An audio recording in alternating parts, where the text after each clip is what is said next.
rock steady. Hey, what's going on, y'all? Welcome back to Geeked Up. My name is Craig. If you could please do me a favor, like and subscribe to the video. I'm gonna go ahead and jump right into it. And so what I want to talk about is Wakanda Forever. And just talk about the movie. This got some spoilers in it, just to let you know. And I went ahead and checked it out a couple of hours ago for the second time. And this is what I'm gonna do. I'm gonna just jump. Let me say this. This movie was an overarching, very good movie. The acting in it was incredible. Like I said in the previous video, since the actor Chadwick Boseman passed away, rest in peace, all the other actors really stepped it up. They raised the bar. They took it to the next level on this one. And see, this is what I like about that. It was like they showed up and they showed out. They did. Everybody's performance was incredible. I wrote down a couple of things here that I'm gonna point out. The movie was very dramatic. The dramatic part and the serious tone in that movie was something crazy. It was something crazy. Even from the very beginning when they were showing T'Challa's funeral, that was nutso. Queen Ramonda, she had died actually. Namor ended up killing her. Just to let y'all know, he ended up killing her while she was inside of the palace. Basically, she drowned to death, saving Riri Williams, but him attacking the kingdom led to her death. Queen Ramonda, Angela Bassett, really stepped it up. Her acting in this was superb. As she stepped up as the queen of Wakanda, she really did her thing. She really, set the tone for, how serious Wakanda is and how strong, and they full of pride, and can't nobody really tell them nothing. She held that on her shoulders as Queen Ramonda, and as an actor that Angela Bassett is, a very great actor. She been in the game for years, so you already know. So she really held it up. Not Riri Williams, but the actress that played Shuri, she really did her thing. She did a really good job. I thought she was gonna take a turn for the worse. She did say she wanted to see the world burn. You see what I'm saying? And I was like, okay, that's probably gonna mean something, and it did, and we gonna get to that. And also when M'Baku, he actually had a little bit more to say as versus the first movie. He was giving more counsel. Everybody was hearing more of his opinion on what Wakanda should do. And I like how they did that. They might have him step up and be, they might have him as the ruler of Wakanda. So we shall see, but he really did a good job. The actor Winston Duke, he did a good job. Overall, everybody's acting was incredible. Now, my creative criticism of this movie is it did not stick to the comic books, really. And what I mean by that is, if you're not a comic book fan and you really don't know the comic books, then you're gonna think this is an incredible movie, which it is. But if you know about the comic books and the stuff like I do, you're gonna be like, oh man, why they go this route? You see what I'm saying? But that's okay, because like I said, Ryan Coogler still pulled it together. I really enjoyed the Namor character. He really did a good job. He was a very intimidating type of guy. You're not to take his threats lightly. That's how it was. A very serious tone guy. He really, set the mold as the I think he's the antagonist. So he did a very good job, and he was serious, man. He was about business. And what I mean by like different from the comic books and the movies is that the guy, they had it like ancient Aztec Mayan civilization. And it wasn't bad how they set this up for the movie. It wasn't bad at all. I actually enjoyed that as a person that loves movie also. But the nerd in me, the geek in me that loves the comic books was like, dang, this is different. Like, this is different. And also with Talokan, because that's what the country, the capital city, the capital, the whole place is called Talokan. It's not Atlantis. You see what I'm saying? So I would have rather have seen them call it Atlantis, but it was still good. Also, I thought the technology, they could have had way more advanced technology and weapons.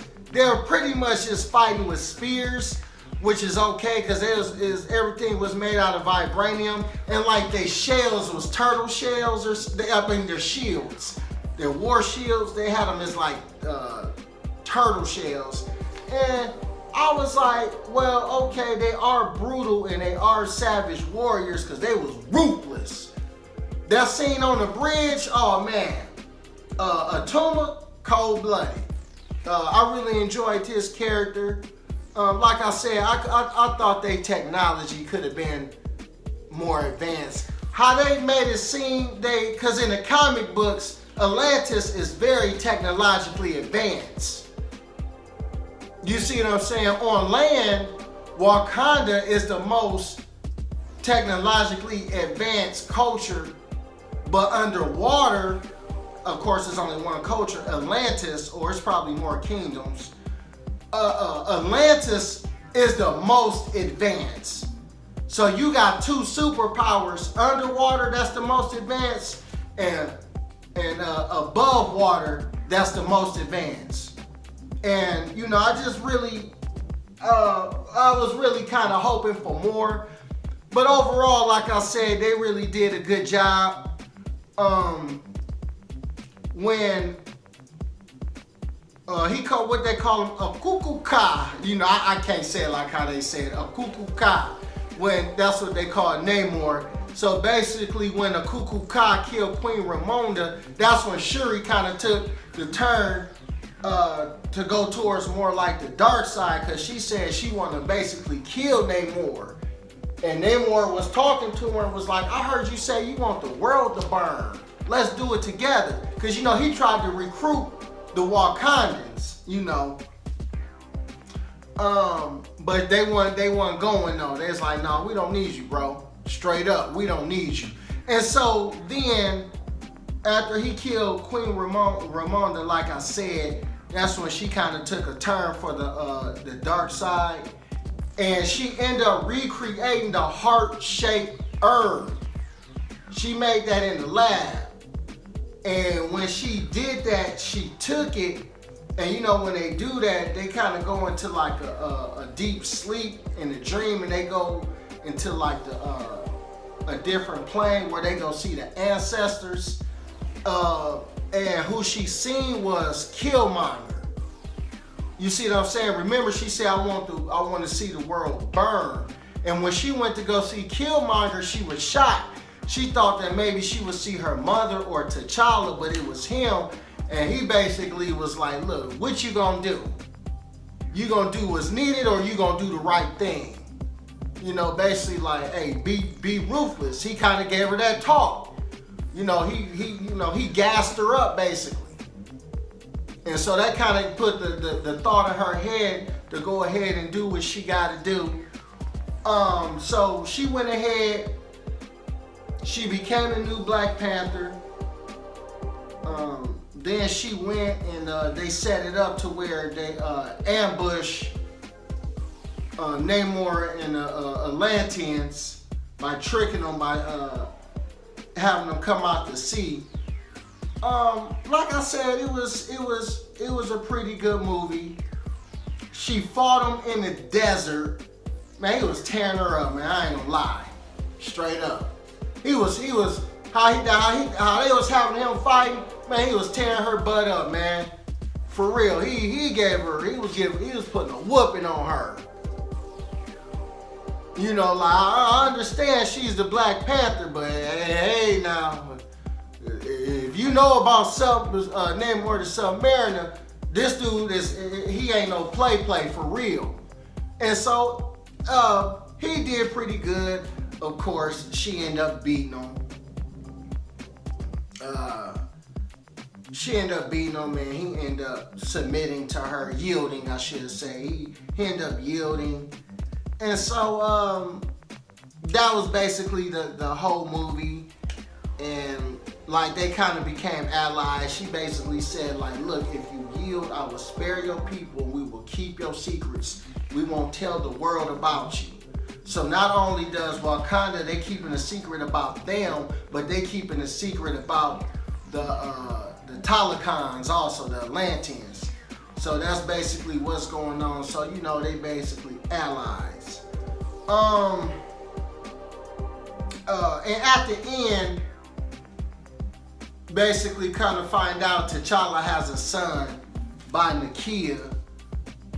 The boy like he's probably like 7, 8, or 9 or something like that, cause you know she dipped off into Haiti. You know that's where she lived at. She lived in Haiti.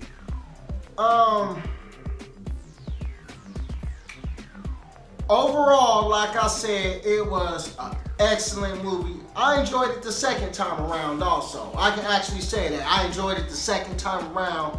Make sure you go check it out. Now, more of my creative criticism. This movie was missing something. I'ma just you know, straight no chase. The movie was missing something.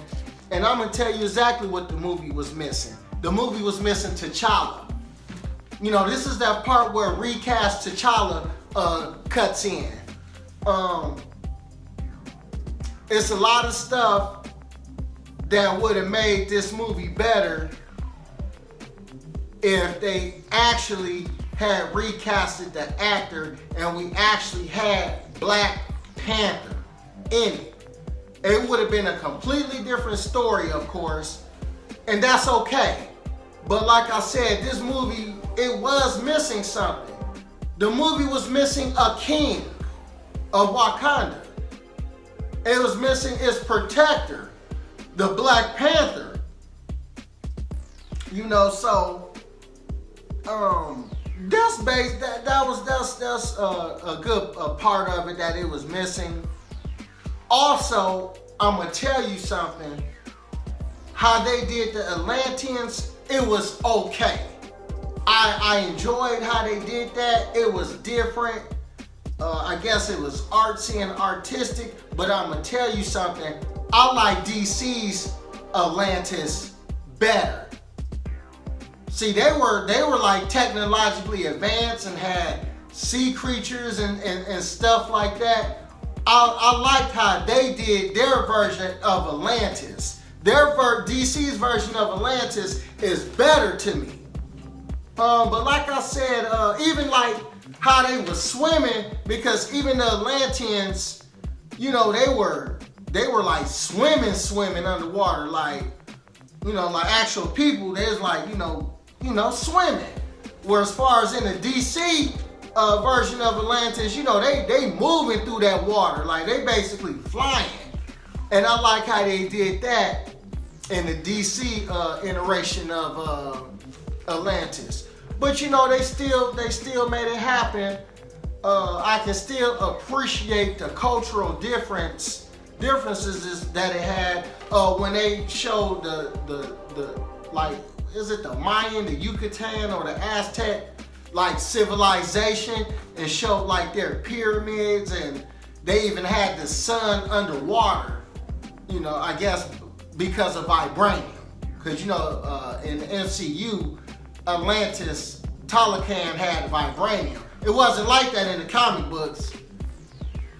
The only other place where it was vibranium, I believe, was in the Savage Land. And if you know comics, you know what the Savage Land is. Shout out to Kazar.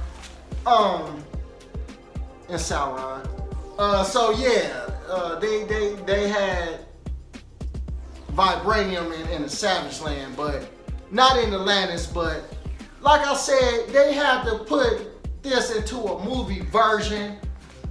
You can tell that MCU, they kind of got away from the comic books, and this is just writers doing what they want to do.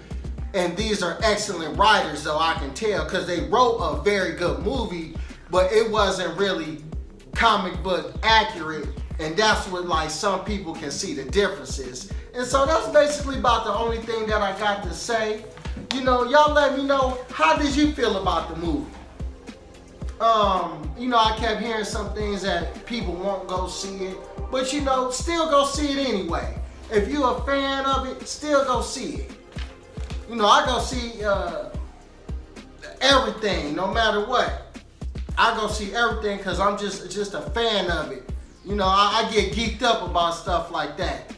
This movie, it met my expectations halfway. It wasn't really what I expected to be, but it still turned out good. And that was because it turned out good. I'ma tell you, it's because of the serious tone. It was gripping and compelling because they put a lot of emotion into this. You know, this wasn't about no play. This was serious, the acting in it. So, you know, y'all go ahead, y'all check it out. You know, tell me what you think, your thoughts, your comments. Just overall, let me know, what do you think about the movie? And as always, like and subscribe. And I appreciate y'all for coming on over and supporting the channel.